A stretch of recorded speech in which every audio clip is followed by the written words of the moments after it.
அவங்களுக்கு தமிழ்நாட்டினுடைய பல்ஸ் என்னன்னு புரியல, தமிழ்நாட்டினுடைய மொழி புரியலங்கிறது. எல்லா முடிவுகளையும் மேல இருக்கவன் பார்த்துப்பாங்கிற மாதிரி மேல இருந்து யாரோ ஒருத்தர் எடுத்துட்டு ஒரு பக்கம் அண்ணாமலை பலி, இன்னொரு பக்கம் நயினார் நாகேந்திரன் பலி. நீங்க வெல்வதற்கே வாய்ப்பு இல்லாத தொகுதிகளை கொடுத்துட்டு நீங்க அதுல போயிட்டு கண்டெஸ்ட் பண்ணுங்கிறீங்க. அவன் கண்டெஸ்ட் பண்ண போகும்பொழுதே அவங்களுடைய மனநிலை என்னவா இருக்கும்? அண்ணாமலைக்கு என்ன ஆசை? நான் தனியா நின்று என்னுடைய நம்பர்ஸ் என்னன்னு காட்டணும், என்னுடைய கட்சி நிறைய இடங்கள்ல போட்டியிடணும். கடந்த 6 வருடங்களா ஒரு தேசிய கட்சியில இருந்து அந்த நிலைமையை இங்க ஏற்படுத்த முடியாத சூழல் தான் இன்னும் இருக்கா. பட் தேசிய கட்சி அப்படிங்கிற ஒரு பார்வையில நம்ம பார்க்கும்போது அந்த இடத்துல ஒரு வெற்றி நமக்கு கிடைக்கலன்னா தலைமை அடுத்த கட்டத்தை நோக்கி சிந்திக்க தானே செய்யும். இல்ல அப்படின்னு மட்டுமே நீங்க அதை புரிஞ்சுக்க கூடாது. இது ஒரு காரணம் இருக்கலாம். மோடி அரசே பெட்ரோல் விலையை குறை, டீசல் விலையை குறை, கேஸ் விலையை குறை ஏன் அண்ணாமலையால சொல்ல முடியல? 2 விஷயம். அவர் இனிமேல் அதை சொல்லுவாராங்கிறது ஒண்ணு. ரெண்டாவது, ஒரு தேசிய சொல்லியிருக்காரு தேவையான அதே மாதிரி தான் கண்மூடித்தனமாக எதிர்க்க மாட்டார். அவர்கிட்ட பதவி இல்ல, அவர்கிட்ட பணபலம் இல்ல, படைபலம் இல்ல, அதிகார தலைமையோட ஒரு ஆசீர்வாதம் இருக்கு அப்படிங்கிற ஒரு கருத்து வைக்கிறேன். அதான் சொல்ல வரேன். தேசிய தலைமையுடைய ஆசீர்வாதம் அப்படிங்கிறது நீங்க என்னவா மீன் பண்றீங்கன்னு எனக்கு புரியுதா? பொதுவா வைக்கக்கூடிய விமர்சனங்களை தான் நான் கேட்கிறேன். ஏன்னா பாகிஸ்தான் தலைமை கிட்டே அங்க போய் ஆசீர்வாதம் வாங்கிட்டு வந்தாரு, தேசிய தலைமை தானே. சோ திரு எல் முருகன் அவர்கள் போட்டியிடுவதற்கு அவினாஷி இருந்தது, வானதி ஸ்ரீனிவாசன் அவர்கள் போட்டியிடுவதற்கு கோவை வடக்கு இருந்துச்சு, தமிழிசை சவுந்தரராஜன் போட்டியிடுறதுக்கு மயிலாப்பூர் இருந்துச்சு. ஆனா அண்ணாமலை போட்டியிடுவதற்கு ஒரு தொகுதி இல்லை. இது எடப்பாடி பழனிசாமியோட தவறு. சூப்பர் ஸ்டாருடைய போட்டோ நமக்கு ஒரு ஆட் அண்ட் மைலேஜ்னா அது இருக்கட்டுமே, நம்மளுடைய பார்ட்டி கேடர்ஸா மாறட்டுமே அப்படின்னு நினைக்கிறேன். அது ஒரு வியூ தான். ஆஃப் கோர்ஸ் இனிமே அவர் அப்படிதான் யோசிக்கணும்.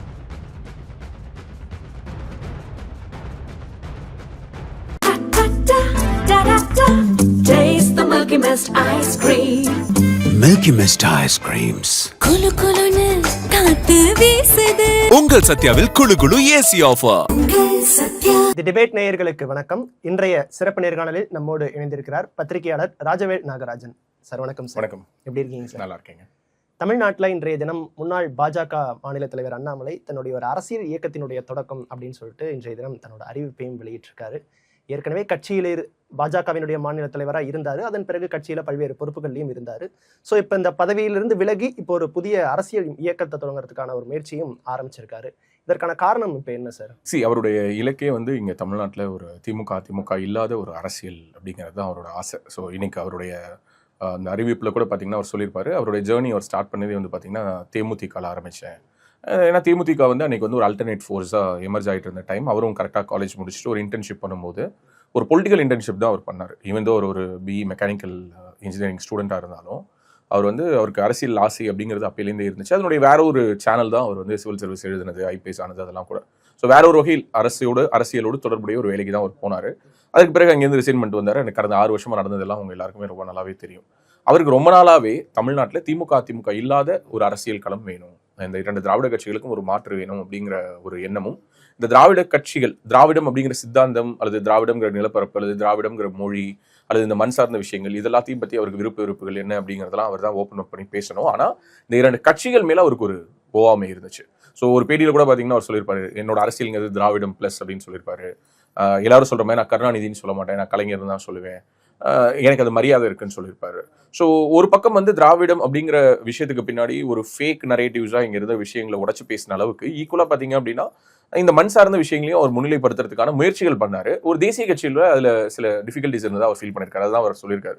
அங்க தேசிய கட்சிகள், அது பாஜக மட்டும் சொல்ல, தேசிய கட்சிகள்னு சொன்னா காங்கிரஸையும் சேர்த்து கூட வச்சுக்கலாம், அவங்களுக்கு தமிழ்நாட்டினுடைய பல்ஸ் என்னன்னு புரியல, தமிழ்நாட்டினுடைய மொழி புரியலங்கிறாரு.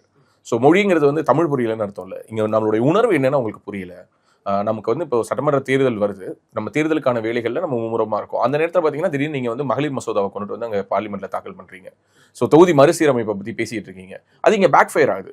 ஸோ அப்போ இந்த மண்ணினுடைய மக்கள் என்னவா தங்களை புரிஞ்சிருக்காங்க, ஏற்கனவே நமக்கு ரெப்ரஸன்டேஷன் கம்மின்னு நினைச்சிட்டு இருக்கிறதுல டீலிமிட்டேஷன்ல நமக்கு இன்னும் ரெப்ரஸன்டேஷன் குறையுமோ அப்படிங்கிற ஒரு எண்ணம் வருது. ஸ்டாலின் பார்த்தீங்கன்னா போயிட்டு வெடி வெடிக்கிறாரு, பட்டாசுலாம் வச்சாரு, கொடியெல்லாம் ஏற்றினாரு, கருப்பு சட்டை போட்டுலாம் பேசிட்டு இருந்தாரு, பார்த்துருப்பீங்கன்னு நினைக்கிறேன். ஸோ அப்போ எதிர்கட்சிகள் அப்படிப்பட்ட ஒரு நரேட்டிவ் செட் பண்ணுறதுக்கான ஒரு ஸ்பேஸை கிரியேட் பண்ணி கொடுக்குறாங்க. இது ஒரு உதாரணம். இந்த மாதிரி நிறைய விஷயங்கள் சொல்லலாம். இப்போ ஒரு உதாரணத்துக்கு இப்போ நீட் எடுத்துக்கலாம். அதே போல ஏற்கனவே நான் சொல்றது கடந்த காங்கிரஸ் அரசாங்கம் இருந்தபோது ஜல்லிக்கட்டுக்கு தடை கொண்டு வந்ததா இருக்கட்டும். ஸோ இப்படி ஒவ்வொரு தேசிய கட்சியுமே ஏதோ ஒரு வகையில் தமிழ்நாட்டினுடைய உணர்வை புரிந்து கொள்வதில் ஒரு சிக்கலோடு இருக்கிறதுனால தான் அந்த தேசிய கட்சிகளுக்கான ஒரு ஸ்பேஸ் அப்படிங்கிறது தமிழ்நாட்டில் இல்லை. ஸோ அதனால ஒரு பிராந்திய கட்சி, ஒரு ரீஜனல் பார்ட்டி, ஒரு லோக்கல் பார்ட்டிக்கான ஒரு ஸ்பேஸ் இருக்கு. ஒரு மாற்று அரசியலை முன்வைக்கணும்னு நினைக்கிறோம். ஸோ நம்ம ஒரு கட்சி ஆரம்பிக்கலாமே அப்படிங்கிற ஒரு எண்ணம் இருக்கும். கடந்த 6 வருடங்களா ஒரு தேசிய கட்சியில இருந்து அந்த நிலைமையை இங்க ஏற்படுத்த முடியாத சூழல் தான் இன்னும் இருக்கா? எக்ஸாக்ட்லி, அதுல ஒன்றும் தப்பு இல்லை. அவருமே அதை சொல்றாரு. இதுல அண்ணாமலை வந்து அவருடைய பாஜகவில் பயணித்த அந்த 6 ஆண்டுகள்ல அவர் ஏற்ற இறக்கங்களை சந்திச்சிருக்காரு. அவர் கண்டிப்பா கண்டினியூஸா வெற்றி பெற்றிருந்தாருன்னா அவர் இந்த ஐடியாலஜிலேருந்து வெளியிலே வர மாட்டார்ல. இப்போ 2021 எலெக்ஷன்ஸ்ல படுதோல்வி அடைஞ்சு, படுதோல்வினா விச் மீன்ஸ் திராவிட முன்னேற்ற கழகம் வந்து ஆட்சி அமைச்சிடுறாங்க. இவங்க 4 எம்எல்ஏஸ் உங்களுக்கு கிடைச்சாங்க. ஸோ கம்பேரிட்டிவ்லி பிஜேபின்னு பார்த்தீங்கன்னா growth. ஆனால் இவங்க இடம்பெற்ற அலையன்ஸ் வந்து ஆட்சி அமைக்கல, ஆட்சி இழந்துட்டாங்க. ஓவராலாக இந்த அலையன்ஸ் வந்து 75 சீட்டு கூட்டணி கட்சிகளோட சேர்ந்து வென்றாங்க. அதுக்கு பிறகு அதிமுக வந்து ஸ்பிளிட் எல்லாமே எல்லாருக்கும் தெரியும். ஸோ 2024 நடுவில் வந்த உள்ளாட்சி தேர்தலும் தான் அண்ணாமலை அவர்கள் சந்தித்த 2 தேர்தல். அவருடைய தலைமையில் இந்த கட்சி வந்து 2 தேர்தல் தான் சந்திச்சிருக்கு. ஒன்று ஊரக உள்ளாட்சி தேர்தல், நகர்ப்புற உள்ளாட்சி தேர்தல், இன்னொன்று நாடாளுமன்ற தேர்தல். இதற்கு இடைப்பட்ட காலகட்டத்தில் ஒரு கட்சி எந்த அளவுக்கு வளர்த்திருக்காரு, எவ்வளோ பிஎல்ஏ போட்டிருக்காரு, எவ்வளோ பூத் கமிட்டிஸ் அவர் ஸ்ட்ரெங்தன் பண்ணியிருக்காரு, பார்ட்டியுடைய பெர்ஸ்பெக்டிவா மாத்திருக்காரா, இதெல்லாம் தான் டிஸ்கஷன். ஏன்னா இப்போ வந்து ஒரு 10 தேர்தல் அவருக்கு நம்ம வாய்ப்பு கொடுக்கல. இப்போ எடப்பாடி பழனிசாமி அவர்களை வந்து இன்னைக்கு சொல்றாங்க ஒரு நம்பகமற்ற ஒரு தலைமை. ஏன்னா 10 தோல்வி பழனிசாமி, 12 தோல்வி பழனிசாமி எல்லாம் கிரிட்டிசைஸ் பண்றாங்க. ஏன்னா அதுக்கான ஸ்பேஸ் இருந்திருக்கு. கிட்டத்தட்ட ஒரு 5, 6, 7 வருஷம் மாநில கட்சியா ஒரு கட்சி தொடர்ந்து ஆட்சி அமைக்க முடியாத ஒரு சூழல் வருது. தொடர்ந்து இத்தனை தேர்தலில் தோல்வியை சந்திச்சாலும் மாநில கட்சி அப்படிங்கிற அவங்களுக்கு ஒரு அங்கீகாரம் இருக்கு. தொடர்ந்து அதை நோக்கி அவங்க களமாடுறாங்க. பட் தேசிய கட்சி அப்படிங்கிற ஒரு பார்வையில நம்ம பார்க்கும்போது அந்த இடத்துல ஒரு வெற்றி நமக்கு கிடைக்கலன்னா தலைமை அடுத்த கட்டத்தை நோக்கி சிந்திக்க தானே செய்யும். இல்ல அப்படின்னு மட்டுமே நீங்க அதை புரிஞ்சுக்க கூடாது. இப்போ ஒரு காரணம் தான் இருக்கலாம்.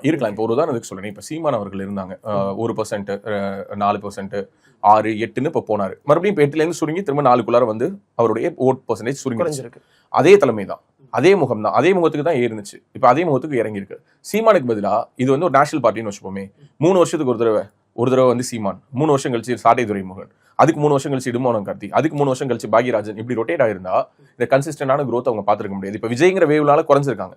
ஒருவேளை விஜய்னு ஒருத்தர் வரலைன்னா இந்த முறை கண்டிப்பா 8%ங்கிறத ஒரு 10, 12 அவர் ஆக்கியிருப்பாரு. 200% அது எல்லோருக்குமே தெரியும். ஸோ நாம் தமிழர்களுடைய ஓட்டுகள் வந்து டிவிக்கு போயிடுச்சு. இல்லை டிவிக்கு வந்த உடனே மிகவும் பாதிப்புக்குள்ளான கட்சி நாம் தமிழர் தான் அப்படின்னு. ஸோ இப்படியான ஒரு நிரந்தரமான ஒரு முகம் தேவைப்படுது. சரி, எடப்பாடி பழனிசாமி அவர்களே கூட வந்து பாத்தீங்கன்னா 2016 அவர் நேரடியாக முதல்வராக தேர்ந்தெடுக்கப்படல. வேறு வகையில மறைமுகமான ஒரு தேர்வின் மூலமாக தான் அவர் வராரு. அதற்கு பிறகு மக்களை அவர் சந்தித்த தேர்தல்களில் தோல்வி அடைஞ்சார். அதுதான் பிரச்சனை. இது வரைக்கும் அவர் ஏதாவது ஒரு எலெக்ஷன்ல ஜெயிச்சிருந்து மற்றதுல தோத்திருந்தாருன்னா பிரச்சனை கிடையாது. So when it comes to Annamalai 2021 ஒரு தோல்விக்கு பிறகு இவருடைய தலைமை வருது. இவருடைய தலைமை வந்ததற்கு பிறகு 2022, 23 கிட்ட தான் ஆல்மோஸ்ட் பாத்தீங்கன்னா நமக்கு உள்ளாட்சி தேர்தலுக்கான எலெக்ஷன்ஸ் நடக்குது. அப்போ வந்து அவர் தலைவராக இருக்காரு. ஒரு கூட்டணி இல்லாத ஒரு சூழல் வருது. அப்ப இன்னும் சொல்ல போனா அவர் இந்த அளவுக்கு தீவிரமா வந்து அவர் வந்து அதிமுகவை எதிர்க்கலாம் இல்ல. சின்ன சின்ன கமெண்ட்ஸ் எல்லாம் பாஸ் பண்ணாரு. அதே அண்ணாமலை அவர்கள் வந்து எடப்பாடி பழனிசாமி அவர்களுடைய ஆட்சி வந்து ஒரு பொற்கால ஆட்சி, ஸ்டாலின் அவர்கள் ஆட்சி வந்த உடனே மக்கள் எல்லாம் வருத்தப்படுறாங்கலாம் பேசுறாரு. எல்லாமே இருந்திருக்கு. விமர்சிக்கவும் செஞ்சிருக்காரு, வளர்க்கவும் லைக் கூட்டணி கட்சிகள் அரவணைச்சு போகவும் செஞ்சிருக்காரு. எடப்பாடி பழனிசாமி அவர்களே அதை இப்போ ஸ்போர்ட்டிவா எப்படி எடுத்துக்கிட்டாருன்னா, அவர் கட்சி வளர்க்கணும்னா அவர் பாசிட்டிவா தானே பேசணும். அவங்க கட்சியை பத்தி அவர் நல்லாவும் மற்ற கட்சிகளை பத்தி தப்பாவும் பேசணும்னாங்க. அவர் வேலையை செஞ்சார் பிரதர். ஆனா என்ன சிக்கல்னா, நல்லாவே அவர் பண்ணியிருந்தாலுமே இங்க பார்ட்டியில ரூல் இருக்கு. 3 வருஷத்துக்கு ஒரு தடவை தலைவரை மாத்துவாங்க. எலெக்ஷன்ஸ்க்கு 6 மாசத்துக்கு முன்னாடி ஒட்டுமொத்த மாவட்ட தலைவர்களையும் மாத்தினாங்க. ஓகே, மாவட்ட தலைவர்களுக்கான டென்யூர் முடிஞ்சிருச்சு. இல்ல, அந்த மாற்றம் நீங்க சொன்ன மாதிரி 3 வருடங்களுக்கு ஒரு தடவை தலைவர் மாத்துறது ரொட்டீன் அப்படின்னு இருந்தாலும் இந்த நாடாளுமன்ற தேர்தல் தோல்விக்கு பிறகு அந்த மாற்றம் செஞ்சது ஒரு சில விஷயங்கள். அதாவது குறிப்பா அதிமுக கூட கூட்டணியில இருந்திருந்தா நம்ம இன்னும் நிறைய இடங்கள்ல ஜெயிச்சிருக்கலாம். 2ஆம் இடத்துல 3ஆம் இடத்துல அதிமுக பாஜக மாறி இருக்காங்க. திமுக கூட்டணி பெரும்பாலும் வெற்றி பெற்றதையும் நம்ம பார்த்திருப்போம். ஒருவேளை அந்த சேர்ந்து பயணித்திருக்கக்கூடிய சூழல் ஏற்பட்டிருந்தா அந்த இடத்துல ஒரு பாஜக எம்பியோ அல்லது ஒரு அதிமுக எம்பியோ அவங்க வெற்றிக்கான ஒரு வாய்ப்பு கிடைச்சு. நல்ல விஷயம். நானுமே இதை பல தடவை சொல்லியிருக்கேன். ஏன்னா சிங்கிள் மெஜாரிட்டியில வரல. ஒரு இவங்க சொன்ன நம்பர்ஸ் அந்த கூட்டணியை அண்ணாமலை அவர்கள் விரும்பல அப்படிங்கறத அந்த டைம்ல அதுதான் நான் சொல்ல வரேன். அண்ணாமலை அவர்கள் விரும்பலங்கிறதுக்காக மட்டுமே டெல்லி பாஜக அதை ஒத்துக்கொள்ளலாம் இல்ல. நிறைய பேர் என்ன புரிஞ்சிருக்காங்கன்னா, அண்ணாமலை மாநில தலைவரோட ஒரு பரிந்துரை தானே. இல்ல, அப்படி பார்த்தா அவர் மாநில தலைவருடைய பரிந்துரை அப்படின்னா இப்ப 2026 எலெக்ஷன்ல வந்து அதிமுக கூட கூட்டணி வச்சது நயினார் நாகேந்திரனோட பரிந்துரையா இல்ல. அவங்க பரிந்துரையை முடிவு பண்ணிட்டாங்க. கூட்டணிங்கிறத முடிவு பண்ணதுக்கு பிறகு தான் தலைவர் யாருங்கிறதே முடிவு பண்றாங்க. சோ அப்ப டெல்லி தான் இதுல ஒட்டுமொத்தமா இதுல நல்லது நடந்தாலும் தவறாக நடந்திருந்தாலும் அதுக்கு பொறுப்பு டெல்லி தான் எடுத்துக்கணுமே தவிர அண்ணாமலையுடைய ரோல்ங்கிறது கம்மி. இப்ப அண்ணாமலை போயிட்டு சொல்றாரு, என்ன சொல்றாரு, இல்ல எனக்கு 2024 நான் தனியா தான் போகணும்னு சொல்றாரு. டெல்லி கிட்ட அதுக்கான ப்ரூவன் நம்பர்ஸ் இருக்கு. இல்ல நம்ம ஏடிஎம்கே கூட போனா நம்ம 20 சீட் வின் பண்ணிடுவோங்கிற ஒரு நம்பிக்கை இருந்ததுன்னா 20 சீட்டை சும்மா அண்ணாமலைக்காக காவு கொடுத்துருவாங்கன்னு நினைக்கிறீங்களா? பிஜேபி அந்த அளவுக்கு ஒரு மேல இருக்கிறவங்களுக்கு அந்த அளவுக்கு ஒரு புரிதல் இல்லாம இருக்கும்னு நினைக்கிறீங்களா? அவங்க கிட்ட அப்போதைக்கு உண்மையாவே வேலிடேட் பண்றதுக்கு அவங்க கிட்டயும் தரவுகள் இல்ல. ஓகே, சோ அதிமுக வந்து ஸ்டபானா இருந்தார். யார் ஸ்டபானா இருந்தார்? எடப்பாடி பழனிசாமி ஸ்டபானா இருந்தார். அவர் என்ன நினைச்சாருன்னா 2026ல நம்ம ஜெயிக்கணும்னா 2024ல இருந்தே நம்ம பாஜகவை கழட்டி விடணும்னு நினைச்சாரு. பாஜக ஒதுக்கி வைக்கணும்னு நினைச்சாரு. சோ இது எடப்பாடி பழனிசாமி அவர்களுடைய முடிவு தான் பாஜக தனியா நிக்கிறதுங்கிறது. அண்ணாமலையினுடைய முடிவுங்கிறது அதுல கம்மியான ஃபேக்டர் தான். அண்ணாமலையும் விரும்பினார், எடப்பாடி பழனிசாமி பாஜகவை விரும்பவில்லை என்பது மிக முக்கியமான காரணம். அண்ணாமலைக்கு என்ன ஆசை, நான் தனியா நின்று என்னுடைய நம்பர்ஸ் என்னன்னு காட்டணும், என்னுடைய கட்சி வந்து நிறைய இடங்கள்ல போட்டியிடணும், எப்போதுமே கூட்டணியில நின்று யாரோ ஒருத்தவங்க தலைமையில நம்ம நிற்கிறோம், அப்புறம் 5 சீட்டு 10 சீட்டு நிற்கிறோம். 2014 அப்புறம் ஒரு மிகப்பெரிய வாய்ப்பு கிடைச்சிருக்குது. ஸோ ஒரு 10 ஆண்டுகளுக்கு பிறகு, ஏன்னா அப்போவுமே வந்து பார்த்தீங்கன்னா என்டிஏல 2 MP செலக்ட் ஆனாங்க, அன்புமணி ஒரு பக்கம், இன்னொரு பக்கம் பொன் ராதாகிருஷ்ணன் எலெக்ட் ஆனாரு. ஸோ அந்த மாதிரியான ஒரு வாய்ப்பு மறுபடியும் வருது. ஸோ நம்ம பண்ணலாமே அப்படின்னு ட்ரை பண்றாரு. ஏன்னா 2019 என்ன நடந்ததுங்கிறத நம்ம பார்த்தோம்ல. ஒரு படம், இப்போ ஒரு உதாரணத்துக்கு சூர்யாவுக்கு வந்து பல ஹிட் முன்னாடி வந்திருக்கலாம். இனிமே சூர்யாவோட பெஸ்ட் எது, கருப்பு தான். கருப்பு வச்சு தான் அடுத்த படத்தை மெஷர் பண்ணுவாங்க. அப்படி பார்த்தா 2019 இவங்க என்ன பண்ணாங்க, 2019 38 சீட்டு திமுக ஜெயிச்சது. ரவீந்திரநாத் மட்டும் தானே ஜெயிச்சாரு. ஸோ தேனியில் அவர் மட்டும் தானே ஜெயிச்சாரு. அப்போ இந்த அலையன்ஸ் வந்து ப்ரூவன் அலையன்ஸா? இந்த கூட்டணிங்கிறது ஒரு இந்த கூட்டணி சேர்ந்து வெற்றி பெற்றிருந்தாங்க. ஏதாவது ஒரு தேர்தலில் பாஜகவும் அதிமுகவும் சேர்ந்து வெற்றி பெற்றாங்க, அந்த வெற்றி கூட்டணி அண்ணாமலை உடைச்சிட்டாருன்னு சொன்னா அந்த வாதத்தை நான் ஏற்றுப்பேன். இவங்க 2 பேரும் எப்போ சேர்றாங்க, 2019. ஜெயலலிதா அவர்கள் உயிரோடு இருந்தவரை, அதாவது அவங்க வந்து ஒரு முறை 1998 அவங்க வந்து வாஜ்பாய் அவர்களுடைய ஆட்சிக்கு வந்து ஆதரவு கொடுத்துட்டு ஆதரவு வாபஸ் வாங்கினதுக்கு பிறகு அவங்களுடைய வாழ்நாள் கடைசி வரை அவங்க பாஜகவோட கூட்டணி வைக்கல. கரெக்ட் தானே? 2014 மோடியா லேடியான சேலஞ்ச் பண்ணாங்க. 2016 அவங்க தனியா நின்று வென்றாங்க. அதுக்கு பிறகு அவங்களுடைய மறைவுக்கு பிறகு 2016 எடப்பாடி பழனிசாமி முதல்வர் ஆகிறாரு. 2019 தான் அதுக்கு பிறகு எலெக்ஷன்ஸ் வருது. 19 எலெக்ஷன் வரும்போது ஃபர்ஸ்ட் டைம் அதிமுகவும் பாஜகவும் சேர்ந்து நின்னாங்க. தோத்தாங்களா? 38 சீட்டு தோத்தாங்களா? 2021 எலெக்ஷன்ஸ் வருது, சேர்ந்து நின்னாங்களா? தோத்தாங்களா? ஸோ அப்போ ஒரு சக்சஸ்ஃபுல் கூட்டணியை அவர் உடைச்சிட்டாரு அப்படின்னு சொல்றதுக்கு இங்க யாருக்கும் கிளைமே கிடையாது. இப்ப சொல்லலாம், சேர்ந்திருந்தா 20 சீட் வந்திருக்கலாமே. ஏன் அது அமித்ஷாக்கு தெரியாதா? ஒட்டுமொத்த இந்தியாவினுடைய அரசியல் சாணக்கியர் அவருக்கு தெரியாதா? 20 சீட்டை மிஸ் பண்ணுவாங்களா? அப்போ அவங்களும் என்ன நினைச்சாங்கன்னா, அண்ணாமலையினுடைய கேம் பிளான் ஒர்க் ஆகும். 2021 தேர்தலில் அண்ணாமலை அவர்கள் மாநில தலைவராக வரதுக்கு முன்னாடி தமிழ்நாடு சட்டமன்றத்தில் 4 பாஜக எம்எல்ஏக்கள் இருந்தாங்க. ஸோ அதன் பிறகு அண்ணாமலை அவர்களோட தலைமை வருது, நாடாளுமன்ற தேர்தலை தனிச்சு எதிர்கொள்றாங்க. இப்போ இந்த 26 தேர்தல் நயினார் நாகேந்திரன் அவர்கள் தலைமையில் எதிர்கொண்டாங்க. கடந்த முறையை விட ஒரு 7 சீட்டு கூடுதலாக தான் இந்த இடத்துல போட்டிட்டாங்க. ஆனாலுமே அந்த வெற்றி வாய்ப்பு அப்படின்னு நம்ம பார்க்கும்போது ஒரு சீட்டு தான் இந்த தடவை வெற்றியும். இந்த ஒரு சீட்டு ஜெயிச்சதுக்கும் அண்ணாமலை தான் காரணம்னு சொல்லுவீங்களா? அண்ணாமலை காரணம் இல்ல, நான் என்ன சொல்ல வரேன், அண்ணாமலை அவர்கள் இருந்தப்ப அனலைஸ் பண்ணாம ஒரு விஷயம் செஞ்சிருப்பாங்களா அப்படின்னு ஒரு கேள்வி எழும்போது அனலைஸ் பண்ணிருப்பாங்க, ஃபீல்ட்ல என்ன இருக்குங்கிறது தெரிஞ்சிருக்கும். பட் இந்த தடவை அது கூடுதலா ஒர்க் பண்ணிருக்கணும். அண்ணாமலை ரீசன் அதுதான் சொல்றேன். இதுதான் முக்கியமான சிக்கல். இப்பதான் நீங்க சரியான இடத்தை தொட்டிருக்கீங்க. சோ அப்போ அண்ணாமலை விருப்பப்பட்டதுனால தனியா போகல, அண்ணாமலையும் விருப்பப்பட்டார். எடப்பாடி பழனிசாமி இவங்க கூட கூட்டணி வச்சுக்க விரும்பல. திரு அமித்ஷா அவர்கள் கன்வின்ஸ் ஆனாரு, அதனால இந்த கூட்டணி அமைஞ்சது. 2026 என்ன நடந்தது? அண்ணாமலை சீன்லயே இல்ல.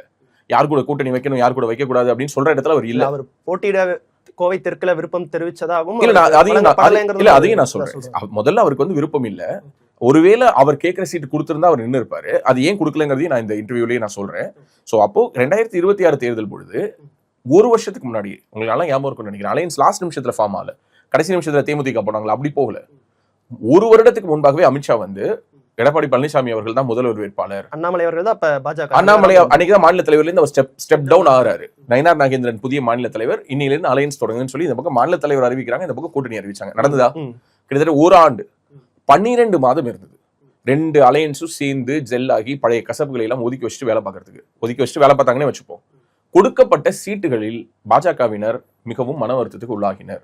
27 சீட்டு கொடுத்தாங்க. அந்த 27 சீட்டும் நான் திரும்பவும் சொல்றேன், நம்ம கண்ணை மூடிட்டு சூஸ் பண்ணா கூட இதோட பெட்டரான கான்ஸ்டிட்யூன்சி சூஸ் பண்ணுவோம். ஸோ ரேண்டமா போய் தொடுங்க அங்க தொடுங்கன்னு தொட்டா கூட இதோட பெட்டரான கான்ஸ்டிட்யூன்சி சூஸ் பண்ணுவோம். 27 கான்ஸ்டிட்யூன்சி அதிமுக அப்படி கொடுக்குறாங்கன்னு தெரிஞ்சுமே பாஜக அந்த இடத்துல போய் நிக்க வேண்டிய சூழல். அதுதான் இப்ப அதுதான் முக்கியமான கேள்வி. அதுதான் இப்ப ஏன் அண்ணாமலை வெளியில போனாருன்னா அதுக்கான காரணம் இதுதான். இங்கதான் ஒளிஞ்சிட்டு இருக்கு. என்னன்னா, ஒரு நேஷனல் பார்ட்டி இந்த 27 சீட்டையும் நயினார் நாகேந்திரன் விருப்பப்பட்டு வாங்கியிருக்க மாட்டாரு. நயினார் நாகேந்திரன் போயிட்டு வாங்கிட்டு வந்துட முடியுமா? அவர் பதில் சொல்லணும்ல. யாருக்கு பதில் சொல்லணும்? மேல இருக்கக்கூடிய டெல்லி தலைமைங்கிறது யாரு? மறுபடியும் சொல்றேன், அமித்ஷா தான். இப்ப அமித்ஷாவுடைய பார்வைக்கு இது போயிருக்கும். அந்த 27 சீட்ல ஜெயிக்க முடியுமா முடியாதான்னு தெரிஞ்சுதானே பெட் பண்றாங்க. அப்போ எல்லா முடிவுகளையும் மேல இருக்கவன் பார்த்துப்பாங்கிற மாதிரி மேல இருந்து யாரோ ஒருத்தர் எடுத்துட்டு ஒரு பக்கம் அண்ணாமலை பலி, இன்னொரு பக்கம் நயினார் நாகேந்திரன் பலி, இன்னொரு பக்கம் இங்க இருக்கக்கூடிய மற்றவர்கள் பலி அப்படின்னா இது தப்புன்னு சொல்ல வரேன். இதான் அவர் வந்து இதுல இருந்தா அவர் வெளியில வரணும்னு நினைக்கிறார். ஏன் தோல்விக்கு நான் முதற் காரணமா இருக்கணும், அதை ஏத்துக்கணும். இப்ப ஸ்டாலின் சொல்றாருல, இந்த தோல்வியை நான் மனப்பூர்வமாக ஏத்துக்கிறேன். ஏன்னா அவர்களே மாநிலத்துல ஒரு தோல்வி ஏற்படுதுங்கிறப்ப அது மாநில கட்சியா இருந்தாலும் சரி, தேசிய கட்சியா இருந்தாலும் சரி, அது அந்த கட்சி தலைவரோட இதுலதான் வந்து வெளியே. அப்கோர்ஸ் அவர் தான் எடுத்துக்கணும். அண்ட் இன்னொன்னு, அந்த முடிவுகள் அவங்க எடுத்து அவங்க அந்த தோல்வியை ஏத்துக்கிட்டாங்கன்னா பரவாயில்ல. இப்போ சீமான் வந்து செய்யாத தப்புக்கு நான் பொறுப்பேற்றுக்க முடியாது. உண்மைதானேங்க. இப்ப 4% சீமான் வாங்கியிருக்காரு. சீமானுடைய சதவீத வீழ்ச்சிக்கு அவர் தான் காரணம். வேற யாராவது காரணமா? அமித்ஷா காரணமா? இல்ல மோடி காரணமா? இல்ல அண்ணாமலை காரணமா? யாரும் காரணம் கிடையாது. ஆனா பாஜக ஏன் நீங்க 4 சீட்ல இருந்து 1 சீட் வந்தீங்கன்னா, நான் ஓப்பனா சொல்லுவேன், இதுக்கு நயினார் நாகேந்திரனையோ அண்ணாமலையோ, இன்னும் சொல்ல போனா இந்த 27 சீட்ல நின்ன வேட்பாளர்களே குறையே சொல்ல முடியாது.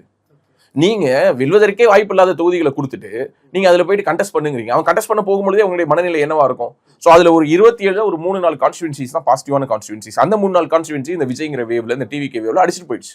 இதுல ரொம்ப முக்கியமான விஷயம், நான் அதை தான் தொட வரேன். அப்போ மீண்டும் அண்ணாமலை ஒருவேளை மாநில தலைவராக தொடர்ந்து அவர் ரொம்ப கஷ்டப்பட்டு அடுத்த 3 வருஷம் மறுபடியும் பார்ட்டியை செட்டரேட் பண்ணி மறுபடியும் நீங்க 29 வந்து திரும்ப அதிமுகவோட கூட்டணி, அவங்க கொடுக்குற 2 சீட்டை வாங்கிக்கோங்க, 5 சீட்டை வாங்கிக்கோங்க, 7 சீட்டை வாங்கிக்கோங்க வாங்க வச்சா இந்த உழைப்புங்கிறது மறுபடியும் வேஸ்ட் ஆயிடும். அவர் உள்ளார வரும்போது 35-36 வயசு, இன்னைக்கு அவருக்கு 41-42 வயசு ஆயிடுச்சு. ஸோ அவருக்கான இந்த ஒரு எனர்ஜி அப்படிங்கிறது இன்னும் ஒரு 10 ஆண்டுகள். ஒரு உதாரணத்துக்கு இப்போ தமிழகத்தினுடைய முதல்வர் விஜய் அவர்கள் 51 வயதுல சிஎம் ஆயிருக்காரு. அவருக்கு இப்போ 41 வயசு ஆகுது. இந்த ஜூலை வந்தா 42. ஸோ இவர் இன்னொரு 10 வருஷம் இவருக்கான ஒரு அட்டெம்ப்ட் பண்ணலாம்னு நினைக்கிறாரு. அதுக்கு ஒரு ஃப்ரீ ஹேண்ட் வேணும்னு நினைக்கிறாரு. யார் கூட அலையன்ஸ் வைக்கணும், யார் கூட வைக்கக்கூடாது, யாருக்கு என்ன பொறுப்பு கொடுக்கணும், யாரை எந்த பொறுப்புலேருந்து எடுக்கணும், இங்க சேர்க்கறது யாரு, நீக்கிறது யாரு, இது எல்லாத்துக்குமே பாஜகங்கிறது ஒரு ப்ராசஸ் ட்ரிவன் பார்ட்டிங்க. அதுக்குள்ளார நிறைய படிநிலைகள் இருக்கு. அவர் வந்து ஆர்எஸ்எஸோட மீட்டிங்ல போய் உட்காரணும், ஜூம் கால் அட்டென்ட் பண்ணணும், திடீர்னு பார்த்தீங்கன்னா மேலிட பொறுப்பாளர்னு ஒருத்தர் வருவாங்க, சம்பந்தமே இருக்காது, தமிழ்நாட்டை பற்றின ஒரு பேசிக் கிரவுண்ட் பாலிடிக்ஸ் உடைய ஒரு நுவான்சஸே தெரியாத ஒரு ஆட்கள் எங்கிருந்தோ ஆந்திரால இருந்தும் உண்மை உண்மை உண்மை அதுதான் அவர் சொல்றாரு. என்னுடைய அரசியல் பாதைங்கிறது வளைஞ்சு நெளிஞ்சு ஒரு அதிருப்தி ஏற்படுது, ஒரு அன்கம்ஃபர்டபிளான ஒரு சிச்சுவேஷன் ஏற்படுது அப்படிங்கிறப்ப அந்த இடத்துல அதை அட்ரஸ் பண்ணி வெளியில 1.5 வருஷமா அவர் அன்கம்ஃபர்டபிளா இருந்தேங்கிறது சொல்லியிருக்காரு. தனிப்பட்ட முறையில சுத்தி இருக்கிறவங்க எல்லார்கிட்டையும் சொல்லிட்டு இருந்தார். மாறும்னு நினைச்சாரு. இது வந்து எப்படின்னாங்க, நீங்க ஒரு உதாரணத்துக்கு சொல்றேன். இப்போ தன்னுடைய 78வது வயதுல கிட்டத்தட்ட ஒரு 20 வயசுல அரசியலுக்கு வந்து ஒரு 58 வருஷம் அரசியல் பண்ண கட்சியை விட்டுட்டு செங்கோட்டையன் அவர்கள் டிவிக்கில போய் சேர்றாரு. எவ்வளவு ஒரு டஃபஸ்ட் இது. 78 இயர்ஸ். ஓகே, ஸோ வயோதிகம்ங்கிறது ஒண்ணு. ரெண்டாவது 55 வருஷத்தை ஒரு கட்சியில இன்வெஸ்ட் பண்ணிருக்கீங்க. என்ன தைரியம்? இன்னொரு கட்சிக்கு போறோம், அந்த கட்சியில யாருன்னே தெரியாது, நம்மளை எப்படி மதிப்பாங்களா இல்லையான்னு தெரியாது. ஸோ அப்படி ஒரு ரிஸ்க் எடுக்கிறாங்க. 55 வருஷம் இன்வெஸ்ட் பண்ண இடத்துல இருந்தே யோசிக்காம போறாங்க. அப்போ இவர் வந்து கிட்டத்தட்ட ஒரு 3-4 வருஷம் இன்வெஸ்ட் பண்ணியிருக்காரு. அதுக்கான ஒரு டைம் எடுத்துக்கிறாரு. ஒரு 1.5 வருஷம் பாக்குறாரு, மாறுதான்னு பார்த்தாரு, சொல்லி பார்த்தாரு, அமைதியா இருந்து பார்த்தாரு. எதுவுமே மாறல. அவர் நினைச்ச மாதிரியான ஒரு ஸ்பேஸ் இங்க உருவாகவே இல்லை. அந்த சஃபகேஷன்ல இருக்க வேணாம்னு நினைக்கிறாரு. ஒரு அன்போட ஒரு மரியாதையோட வெளியில எக்ஸிட் ஆகணும்னு நினைக்கிறாரு. அப்படிப்பட்ட ஒரு முடிவு எடுத்திருக்காரு. ஸோ அதை நம்ம பாராட்டணும் அப்படிங்கிறது என்னோட பார்வை. அதே போல மாநில கட்சிகள் ஒரு மாநில கட்சியா உருவெடுத்து நம்ம நிறைய விஷயங்களை செய்யணும் அப்படிங்கிறதையும் முன்வைக்கிறாரு. ஏற்கனவே திமுக இருக்கு, அதிமுக இருக்கு, நாம் தமிழர் இருக்காங்க. இப்ப புதுசா நாங்க தான் மாற்றம் அப்படின்னு சொல்லிட்டு வந்த தாவேக்காவும் இப்ப ஆட்சியை பிடிச்சு அவங்க தங்களோட பணிகளையும் செஞ்சுட்டு இருக்காங்க. ஸோ இப்ப அண்ணாமலை அவர்கள் உள்ள வரும்போது இது எந்த மாதிரியான மாற்றத்தை ஏற்படுத்தணும்னு அவங்க நினைக்கிறேன். இது ஒரு பெரிய ஸ்பேஸ் இருக்குங்க. எப்படி நான் சொல்றேங்க, இப்ப தமிழ்நாட்டில் வந்து ஒரு ஆட்சி மாற்றம் ஏற்பட்டிருக்கு. அவங்க வந்து எல்லோரும் சொல்வது போல தற்கொரிய அது இது படிக்காதவங்க விசிலடிச்சாங்க குஞ்சுகள்னு நான் இது பண்ண விரும்பல. ஓகே, ஸோ அவங்க வந்து ஒரு ரசிக மனப்பான்மையோடு வாக்கு செலுத்துறாங்க. கூடுதலாக அண்ணாமலை அவர்கள் சொன்னது போல கிட்டத்தட்ட ஒரு கடந்த 15-20 ஆண்டுகளாக மாற்றம்ங்கிற வார்த்தையை பல பேர் இங்க விதைச்சிருக்காங்க. அப்துல் கலாம் அவர்கள் வந்து அரசியல் தாண்டிய மாற்றங்களை பற்றி, சமூக மாற்றங்களை பற்றி பேசினா அங்க தொடங்கினது அது. ஸோ ஒரு கனவு காணுங்கள் அவர் சொன்ன வார்த்தையில் ஆரம்பிச்ச அந்த மாற்று அரசியல்ங்கிறதுக்கான ஒவ்வொருத்தவங்க ஒவ்வொரு ஷேப், அதை கொஞ்சம் கொஞ்சமா அந்த தேரை நகர்த்தி கொண்டு வந்தாங்க. கேப்டன் விஜயகாந்த் நகர்த்தினாரு, சீமான் நகர்த்தினாரு, திரு சகாயம் அவர்கள் வந்தா நகர்த்துவாருன்னு நம்புனாங்க. இங்க இருக்கக்கூடிய மாற்று அரசியல் கட்சிகள் எல்லாம் சேர்ந்து அமைத்த ஒரு மக்கள் நல கூட்டணின்னு ஒரு கூட்டணி அமைச்சாங்க. அவங்க கொஞ்சம் நகர்த்துறாங்க. மக்கள் நீதி மையம்னு கமலஹாசன் வந்து கொஞ்சம் நகர்த்தினாரு. இவங்க எல்லோருமே நகர்த்தி கொஞ்சம் ட்ரை பண்ணாங்க. ஒரு எலெக்ஷன்ல 2 எலெக்ஷன்ல ட்ரை பண்ணாங்க. அதுக்கு பிறகு சோர்ந்து போயிட்டாங்க. எக்ஸப்ட் சீமானை தவிர்த்து மீதி எல்லோரும் சோர்ந்து போய் ஏதோ வழிகளில் வேறு கூட்டணிகளை வெவ்வேறு கட்சிகளை தேர்ந்தெடுத்து விட்டார்கள். ஸோ அப்போ மக்களுக்கு என்ன தோணுச்சு அப்படின்னா இது இந்த மாற்றம்ங்கிறது நடக்காதா? ஸோ திமுக இல்லாம இன்னொருத்தவங்க நம்ம ரூல் பண்ணா எப்படி இருக்கும்? ஏன்னா கிட்டத்தட்ட 1967க்கு பிறகு உங்களுக்கு நல்லாவே தெரியும், இதான் ஃபர்ஸ்ட் டைம் 2 திராவிட கட்சிகளுமே எதிர்கட்சி வரிசையில் உட்காந்துருக்காங்க. 1967 திமுக ஆட்சிக்கு வந்ததுக்கு பிறகு ஒன்னு திமுக, அப்போ அதிமுக வரல. அதிமுக வந்ததற்கு பிறகு 2 கட்சிகளும் தான் மாறி அதிமுக ரூலிங்னா இவங்க எதிர்கட்சி, இவங்க ரூலிங்னா அவங்க எதிர்கட்சிங்கிற மாதிரி இருந்த சூழ்நிலையை மாத்தி முதல் முறையாக திமுகவும் எதிர்கட்சி, அதிமுகவும் எதிர்கட்சி. நீங்களோ நானோ நம்மளுடைய அம்மாவோ அப்பாவோ யாருமே கனவு காணாத ஒரு விஷயம். அப்ப இப்படிப்பட்ட ஒரு மாற்றத்துக்கான ஸ்பேஸ் இருக்கும்போது அண்ணாமலை என்ன நினைக்கிறாருன்னா, ஓகே, ஒரு திரை கவர்ச்சி, ஒரு திரை பிம்பம், ஒரு நாயக பிம்பம், ஒரு சூப்பர் ஸ்டார் இமேஜ், 30 வருஷம் சினிமால நடிச்சாரு, ரசிகர்கள் இருந்தாங்க, யோசிக்காம ஓட்டு போட்டோம்னு இன்னைக்கு நிறைய பேர் சொல்றாங்க. ஆட்சி அதிகாரம் வந்த ஒரு கிட்டத்தட்ட ஒரு 20-25 நாள்ல மாநில உரிமைகள் பத்தி பேசல, ப்ராப்பரான செயல்பாடுகள் இல்ல, மினிஸ்டர்ஸ் வந்து நிறைய இடங்கள்ல சொதப்புறாங்க, இந்த மாதிரி விமர்சனங்கள் வருது.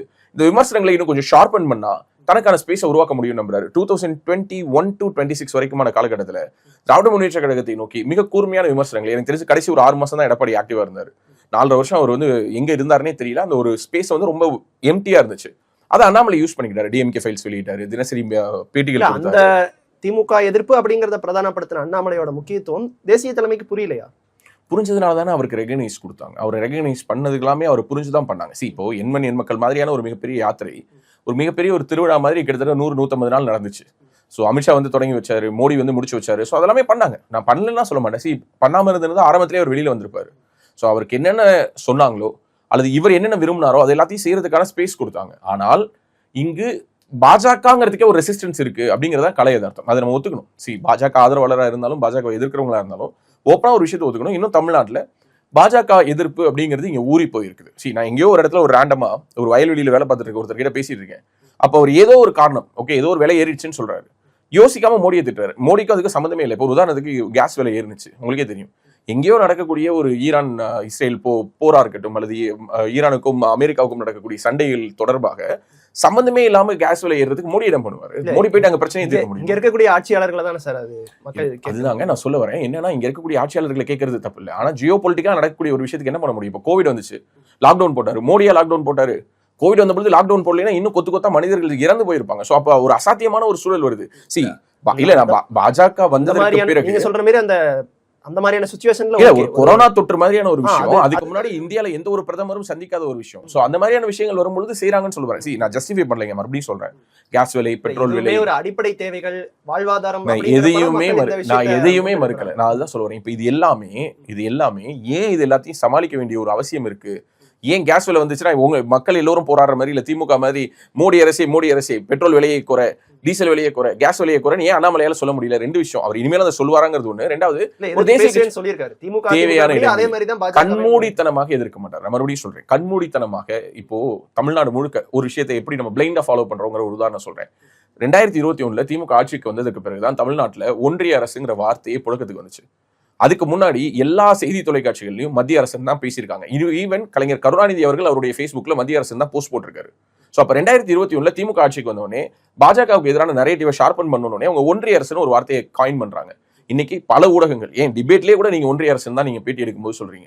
அப்ப மத்திய அரசு ஒன்றிய அரசா திமுக மாத்துறத நம்ம ஏன் ஃபாலோ பண்ணோம்? அதை ஏன் ஒரு செய்தி தொலைக்காட்சி ஃபாலோ பண்ணணும்? ஒன்றியம் அது ஒரு பொதுவான ஒரு சொல் தானே. இல்ல அதுதான் சொல்ல வரேன். அது பொதுவான ஒரு சொல்லாக, வெறும் சொல்லாக சொல்லப்படுவதில் எங்களுக்கு எந்த விதமான சிக்கலும் இல்லை. ஆனால் இந்த சொல்லுக்கு பின்னாடி ஒரு அரசியலை கூர்மைப்படுத்துறோம் இல்லையா, ஒரு பாஜக எதிர்ப்புங்கிற ஒரு விஷயத்தை கூர்மைப்படுத்துறோம் இல்லையா, இத அண்ணாமலை பண்ண மாட்டார். நியாயமான கோரிக்கைகளுக்கு எதிர்ப்பார். இப்ப அன்னைக்கு சிபிஎஸ்சில மும்மொழி விஷயத்தை இம்ப்ளிமெண்டேஷன் பண்ணணும், உடனடியாக இந்த கல்வியாண்டு முதல் பண்ணணுங்கிற பொழுது அவர் அதுக்கு எதிர்ப்பு தெரிவிக்கிறாரு. இல்ல அதுக்கான போதுமான கால அவகாசம் கொடுங்கன்னு சொல்றாரு. இப்போ இந்த மாதிரி கேஸ் டு கேஸ் அவருடைய முன்னாடி பாஜகவோட நிலைப்பாடுன்னு பார்க்கும்போது மும்மொழி கொள்கை படிச்சா என்ன தப்புங்கிற மாதிரியான ஒரு நிலைப்பாடு இப்பவுமே நான் சொல்றேங்க. இந்த மும்மொழி கொள்கை, இருமொழி கொள்கை தொடர்பாக ஒரு விவாதம் எடுத்தோம் அப்படின்னா, இப்ப என்னோட கான்செப்ட்ல கேட்டீங்கன்னா மும்மொழி படிச்சா என்ன தப்பு கிடையாது. நான் வந்து ஹிந்தி படிக்கலைங்க. நிறைய பேர் சொல்லுவாங்க ஹிந்தி படிக்காதனால எனக்கு எந்த விதமான இழப்புகளும் இல்லை. இப்ப என்னுடைய பார்வையில எனக்கு ஹிந்தி படிக்காது எனக்கு இழப்பாக தோணுது. எனக்கு லிங்க் லாங்குவேஜா என்னால இங்கிலீஷ்ல கம்யூனிகேட் பண்ண முடியும். தமிழ் என்னுடைய தாய்மொழி, எனக்குள்ள அவ்வளவு பெரிய ஒரு பற்று இருக்குது. என் மொழியை பத்தி யாராவது தப்பா பேசினா அவங்களை குறவலையை கடிக்கிற அளவுக்கு எனக்கு என் மொழி மேல எனக்கு ஆர்வம் இருக்குது. ஆனா அதுக்காக நான் ஹிந்தி படிக்காம தடுக்கப்படணுங்கிற அவசியம் கிடையாது. இது என்னோட பார்வை. இப்படி அண்ணாமலையினுடைய பார்வைகளை அண்ணாமலை இனிமேல் தயங்காமல் பேசலாம், ஓப்பனா பேசலாம். அவர் மாநில தலைவராக இருந்த பொழுது நான் உங்களுக்காக ஒரு விஷயத்தை மட்டும் அடிக்கோடிட்டு காட்டுறேன். என்எல்சில சுரங்கங்களை விரிவுபடுத்துவதற்காக நிலம் கையகப்படுத்தின குடும்பங்களுக்கு வேலை கொடுக்கணும். வேலை கொடுக்காம இழுத்தரிச்சிட்டு இருந்தாங்க. மத்திய அரசை கண்டிச்சு கடிதம் எழுதினாரு. ஆனா அது இங்க சோசியல் மீடியால பெருசா பிக் ஆகல, நேஷனல் மீடியாஸ்ல பெருசா பிக் ஆகல. அவர் எழுதினாரு, கடிதம் எழுதி இந்த மாதிரி மத்திய நிலக்கரி சுரங்கத்துறை அமைச்சருக்கு எழுதி உடனடியாக அவங்களுக்கு வேலை கொடுங்க அப்படின்னு எழுதினாரு. சோ அவருடைய தலைமையில இன்னைக்கு அவரே குறிப்பிட்டாரு இல்லையா, கர்நாடகால இப்ப பிஜேபி கவர்மெண்ட் இருக்கும் பொழுது மேகதாடு அணை கட்டுறதை தடுக்கணும்னு சொல்லி உண்ணாவிரதம் இருந்தாரு. தஞ்சாவூர்ல உண்ணாவிரதம் இருந்தார். சோ அப்போ அவரு ஆரம்பத்துல விரும்பினதே அதுதான். இன்னும் சொல்ல போனா அவருக்கு தமிழ் தேசிய கொள்கைகள் ஈடுபாடு அது மேலேயும் அவருக்கு ஒரு பார்வை உண்டு. ஓகே, ஃபார் எக்ஸாம்பிள் ஒரு பனைமரம் பத்தி ஒரு விஷயம் பண்ணணும், சீமான் அவர்கள் செய்யக்கூடிய நல்ல விஷயங்களை அடாப்ட் பண்ணிக்கணும். ஸோ அப்போ ஒரு பாஜகவில் இருக்கும் பொழுது அவருக்கு எல்லாமே ரெஸ்ட்ரிக்ஷன்ஸ் இருக்கு. ஓகே, எல்லாமே ரெஸ்ட்ரிக்ஷன்ஸ் இருக்கு. ஆனா அது எல்லாத்தையும் மீறி அவர் இன்னைக்கு வெளியில் வந்து தனக்கான ஒரு அரசியலை உண்மையாகவே ஒரு தமிழ்நாட்டிலிருந்து ஒரு சராசரியான ஒரு ஓபிசி கேட்டகரியிலிருந்து வந்த ஒரு சாதாரணமான ஒரு விவசாயியினுடைய மகன் லோன் வாங்கி தான் அவர் ஐஏஎம்லேயே படிக்கிறார். ஸோ அவர் வந்து வேலை பார்த்துட்டு அவர் வந்து ஐபிஎஸ் ஆகி சம்பளம் வாங்கி தான் அந்த ஐஏஎம்ல அவர் வாங்கின லோனே அவர் அடைச்சிருக்காரு. ஸோ அப்படியான ஒரு சாதாரண ஒரு குடும்பத்து பின்னணி. உடனே சொல்லுவாங்க சாதாரண குடும்பங்கிறாங்க, 100 ஏக்கர் இருக்கு, 50 ஏக்கர் இருக்கு. அதெல்லாம் குடும்ப சொத்துக்கள். அந்த காலத்துல அந்த சைட்ல இருக்கக்கூடிய ஒரு ஏக்கருங்கிறது வெறும் காடு. ஓகே, அது காடுன்னு சொல்லுவாங்க. அந்த பக்கத்துல அந்த கொங்கு சைட்ல எவ்வளவு காடு இருக்குன்னு கேட்பாங்க. அந்த மாதிரி உண்மையாகவே அதெல்லாம் காடு, பெரிய ஃபர்டைல் லேண்டோ இல்ல ஒரு ஏக்கர் 1 கோடி போற நிலங்களோ இல்லை. ஆனால் அப்படிப்பட்ட ஒரு குடும்ப பின்னணியிலிருந்து ஒரு படிக்காத ஒரு சாதாரணமான ஒரு பெற்றோருக்கு மகனாக பிறந்து படிச்சு ஐஏஎஸ் ஐபிஎஸ் கிளியர் பண்ணி அதுக்கு பிறகு அவர் கர்நாடகாவில் ஒர்க் பண்ணி அவர் ஒர்க் பண்ண ஏரியாஸ் எல்லாத்துலேயும் அவருக்கு நல்ல பேரை வாங்கி இன்னைக்கு இந்த அளவுக்கு வந்திருக்காரு. ஒரு மக்களுடைய அபிமானத்தை அவ்வளவு சீக்கிரத்தில் பெற்ற முடியாது. இன்னைக்கு மக்களுடைய அபிமானம் அவருக்கு இருக்கதான் பாத்தீங்கன்னா இன்னைக்கு நம்ம அந்த பேட்டி கொடுத்துட்டு இருக்கும்போது ஆல்மோஸ்ட் பாத்தீங்கன்னா அவர் சொன்ன அந்த வீத லீடர்ஸ்ல பாத்தீங்கன்னா ஆல்மோஸ்ட் 5 லட்சத்துக்கும் அதிகமானவர் இதுவரைக்கும் பதிவு செய்திருப்பதாக நம்ம பாக்குறோம். சோ அப்ப அந்த அன்பு அவர் மேல இருக்குதுன்னு நம்ம புரிஞ்சுக்க வேண்டியதா இருக்கு. அந்த அன்பு அவர் சரியான விதத்தில் மக்களுக்கான குரலாக, தமிழ் மக்களுக்கான குரலாக ஒலிக்கணும்னு நினைக்கிறார். இப்ப எம்ஜிஆர் அவர்கள்ல தொடங்கி இப்ப விஜய் அவர்கள் வரைக்கும் மக்கள் இயக்கமா இருந்த நிறைய மக்கள் இயக்கமா இருந்து கட்சிகளா உருப்பெற்றிருக்கிறத நம்ம பார்த்திருக்கோம். சோ இப்ப அண்ணாமலையும் அதே வழியில வராரா? ஏன்னா இன்னொன்னு கல்ட் பாலிடிக்ஸ் மனநிலையில இருந்து மக்களை வெளியில கொண்டு வரணும் அப்படிங்கிற ஒரு விஷயத்தையும் சொல்றாங்க. இது வந்து இன்னும் அரசியல் படுத்த வேண்டிய தேவை அதிகமா இருக்குங்கிறத உணர்ந்து அவர் எப்படி அரசியல் பயப்படுத்த வேண்டிய தேவை அதிகமா இருக்குங்கிறத இன்னைக்கு திமுக போன்ற கட்சிகளே ஒத்துக்கிறாங்க. இன்னைக்கு அவங்களே வந்து ஜென்சி பக்கம் திரும்புறாங்க. ஸோ ஜென்சி டிஎம்கேன்னு சொல்லிட்டு கூட்டம் நடத்துறாங்க. தற்குறிகள்னு பேசுறது தவறுன்னு சொல்றாங்க. இந்த கூட்டத்தை நம்ம அரசியல் மயப்படுத்த தவறிட்டோங்கிறாங்க. உதயநிதி ஸ்டாலின் ஓப்பனா சொல்றாரு, எதிரி யாருன்னு தெரியாம யார் கூடயே சண்டை போட்டு இருந்துட்டோம், எங்கெங்கேயோ ஓட்டு கேட்டோம், நம்ம வீட்டில் ஓட்டு கேட்காம விட்டுட்டோம்னு ஓப்பனா சொல்றாரு. ஸோ அப்போ எல்லோருமே அவங்களுடைய தவறுகள்லேருந்து திருத்திக்கிறாங்க. ஸோ இது ஒரு ரைட் டைம். ஒரு பக்கம் உதயநிதி, இன்னொரு பக்கம் விஜய், இன்னொரு பக்கம் அண்ணாமலை, இப்படியான ஒரு 3 துருவங்கள். ஒரு பக்கம் பியூர் திராவிடம், இந்த பக்கம் அவர் almost TVK is nothing but more of ADMK. அப்படிதான் நான் பாக்குறேன். ஏடிஎம்கேவினுடைய இன்னொரு வடிவம். எப்படி எம்ஜிஆர் வந்து அங்க கடவுள் மறுப்புலாம் பேசலையோ, எப்படி எம்ஜிஆர் வந்து எல்லா விதமான மக்களையும் இன்க்ளூசிவா கொண்டுட்டு வந்து ஒரு அவருடைய ரசிகர்களை வந்து மினிஸ்டர்ஸ் ஆக்குனாரு. ஓகே, அவருடைய ரசிகர்கள் தான் மினிஸ்டர்ஸ் ஆனாங்க. இப்போ எப்படி நம்ம தாவேகா அமைச்சரவையை பார்த்து நம்ம வந்து சொல்றோமோ அப்படிதான் அப்போ சொல்லிட்டு இருந்தாங்க. என்னங்க இல்லை எம்ஜிஆருக்கு போஸ்ட் ஓட்டிட்டு இருந்தவங்க இவங்களாம் அமைச்சரா அப்படின்னு தான் அப்போதைக்கு விமர்சிச்சாங்க. அதையெல்லாம் முடச்சுதான் எம்ஜிஆருடைய அமைச்சரவையில் இருந்தவர்கள் ஒவ்வொருவரும் ஷைன் ஆனாங்க. அன்னைக்கும் இதே மாதிரி தான் கவர்மெண்ட்டை வந்து மினிஸ்டர்ஸ் ரன் பண்ணல, இங்க இருந்த செக்ரட்டரிஸ், இங்க இருந்த பியூரோக்ராட்ஸ் தான் ரன் பண்ணாங்க. அவங்க தான் ஒட்டுமொத்த அதிகாரத்தையும் பார்த்துக்கிட்டாங்க. எம்ஜிஆருக்கு மட்டும் தான் ஒட்டுமொத்த பவரும், வேற யாருமே முடிவுகள் எடுக்க மாட்டாங்க. தலைமைச் செயலாளரும் அப்போதைய எம்ஜிஆர், புரட்சி தலைவர் எம்ஜிஆர் அவர்களும் சிஎம்மும் தான் எல்லா டிசிஷன்ஸும் எடுப்பாங்க. அதே மாதிரியான ஒரு சூழல் இப்போ ரிப்பீட் ஆயிருக்கு. அப்போ அதை எதிர்த்து அரசியல் பண்றதுக்கு ஒரு கருணாநிதிக்கு ஒரு ஸ்பேஸ் இருந்தது. ஸோ கலைஞர் கருணாநிதி தொடர்ச்சியாக கிட்டத்தட்ட 14 ஆண்டுகள் ஆட்சி அதிகாரத்தில் இருந்தாலும் எதிர் அரசியல் செய்து கொண்டே இருந்தார். இன்னைக்கு திமுக அந்த இடத்துல இருக்குதா அப்படிங்கிறது ஒரு பிக் கொஸ்டின். நிறைய கிரைசிஸ் இருக்கு. திமுகவில் மேபி ஒரு பிளவு வரலாம். கனிமொழி தலைமையில ஒரு ஃபேக்ஷன் ஒர்க் ஆகலாம். உதயநிதி ஸ்டாலின் தலைமையில ஒரு ஃபேக்ஷன் ஒர்க் ஆகலாம். அடுத்த 5 ஆண்டுகளுக்குள்ளார தமிழ்நாட்டிலுடைய பொலிட்டிக்கல் ஸ்பேஸ்ல ஒரு தனக்கான ஒரு இடம் ஒன்று உருவாகும்னு அண்ணாமலை நம்புறாரு. ஸோ அப்போ அவருடைய அரசியல் என்னவாக இருக்கும்? படிக்காத ஒரு ரசிக மனப்பான்மையில் இருக்க இவங்களுக்கு ஓட்டு போட்டீங்க, ஒரு முறை படித்தவர்களுக்கு ஓட்டு போட்டு பாருங்க அப்படின்னு அவர் கேட்கலாம். அது மக்கள் கிட்ட ஒர்க் ஆகலாம். ஏன்னா தமிழ்நாடுங்கிறது நம்ம சொல்றதே என்னன்னா நம்ம லிட்ரஸி ஹை ரேட்டு, அறிவாளிகள், இன்டெலெக்சுவல்ஸ் சொல்றோம். ஸோ அப்போ ஒரு திராவிடத்தையும் அவர் ஏற்றுக்கொண்டு திராவிடத்தில் இருக்கக்கூடிய ஒரு சின்ன சின்ன உட்கூறுகள், அதை நான் சொல்றது இவங்க சொல்லக்கூடிய இந்த திமுக அல்லது திராவிடர் கழகம் பேசக்கூடிய அந்த திராவிடம் இல்லை, ஒரிஜினலா திராவிடம்ங்கிற நிலப்பரப்புக்கு தேவையான விஷயங்கள் இருக்கு இல்லையா, அந்த மண்ணுக்கான மக்களுக்கான விஷயங்கள் இருக்கு இல்லையா, அதையும் அடாப்ட் பண்ணிக்கிட்டு கூடுதலாக தன்னுடைய அரசியலை தனக்கான ஸ்டைல்ல அவர் பேசினாரு அப்படின்னா அது மக்கள் கிட்ட ஒரு இடம் கிடைக்கும் நம்புறாரு. அதுக்கான ஸ்பேஸ் இருக்குன்னு அவர் பிலீவ் பண்றாரு. அதே போல எவ்வளவு பெரிய ஐடியாலஜி கொண்ட ஒரு கட்சியா இருந்தாலும் கட்சியில அந்த இடத்துல தேவையான விஷயங்களை செஞ்சு கொடுக்காத போது அது அழிவுல தான் முடியும் அப்படிங்கிற ஒரு விஷயத்தையும் சொல்றாரு. இது பாஜகவுக்கான ஒரு எச்சரிக்கையா நம்ம பார்க்கலாமா? இருக்கலாம், தப்பு கிடையாது. உண்மையை சொல்றாரு இதுல. இல்ல பாஜக திரும்பவும் அதேதான் ஒரு விஷயம் அட்ரஸ் திரும்ப அதை கேட்கறதுக்கான காரணம் அதுதான். ஒரு விஷயம் நடக்குது, அந்த இடத்துல அதை அட்ரஸ் பண்றதை விட்டுட்டு பின்னாடி வந்து நம்ம அந்த விஷயத்த சொல்ல வேண்டிய அவர் அட்ரஸ் பண்ணலன்னு நமக்கு தெரியாது இல்ல. அவர் யார் யார்கிட்ட சொல்லணுமோ அன்னைக்கு வந்து அவர் என்கிட்ட சொல்லிருக்க முடியாது, உங்ககிட்ட சொல்லிருக்க முடியாது. பொதுவெளியில வெளிவர விஷயங்களை வச்சுதான் நம்ம பேச முடியும். ஒரு தலைவராக நீங்க யோசிச்சு பாருங்க, ஒரு தலைவரா அப்படின்னா அவர் ரொம்ப கண்ணியமா நடந்திருக்காருன்னு அர்த்தம். எங்கேயுமே அவர் பிரஸ்ல இது வரைக்கும் தலைமை அவர் வந்து என்ன பண்ணல, குறை சொல்லல. இன்னைக்கு கூட அவருக்கான வாய்ப்பு அவ்வளவு இருந்துச்சு.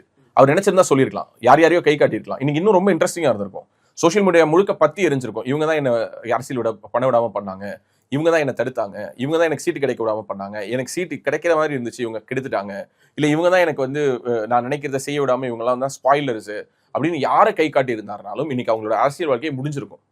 அந்த அளவுக்கு அவரால் இன்னைக்கு பண்ணியிருக்க முடியும். பட் அவர் அதை பண்ணவே இல்லை. கட்சி மேலேயும் தன்னுடைய குறைகளை அவர் பெருசாக சொல்லவே இல்லை. ஒரு டிஃபரன்ஸ் ஆஃப் ஒப்பீனியன் இருக்கு. நம்ம ஒரு அமைதியா ஒரு ஆனந்தமா நம்ம ஒரு கட்சி பண்ணுவோம், நமக்கான ஒரு ஸ்பேஸை நம்ம ஃபைண்ட் அவுட் பண்ணுவோம்.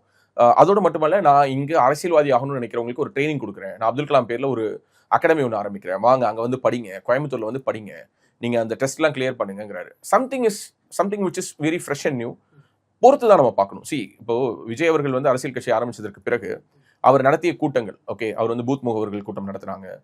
அதற்கு பிறகு பார்த்தீங்கன்னா அவங்க நடத்தின மாநாடுகள், ஓகே, ஒரு மொத்தமாகவே ஒரு 18 இடங்கள்ல தான் அவர் மக்களை சந்திச்சிருக்காரு. 234 தொகுதியில் ஜஸ்ட் 18 பொதுக்கூட்டங்கள் தான் அவர் ஒட்டு மொத்தமாகவே அவருடைய அரசியல் பொதுக்கூட்டம், பிரச்சார பொதுக்கூட்டம் எல்லாம் சேர்த்து அவ்வளவுதான்.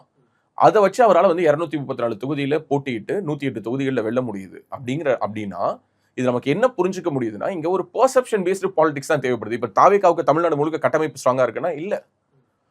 தமிழ்நாடு முழுக்க அவங்களுக்கு ஒரு வேவ் ஒரே மாதிரி அடிச்சிருந்ததுன்னா 8 மாவட்டங்கள்ல தாவேகா வென்ற தொகுதிகள் 0.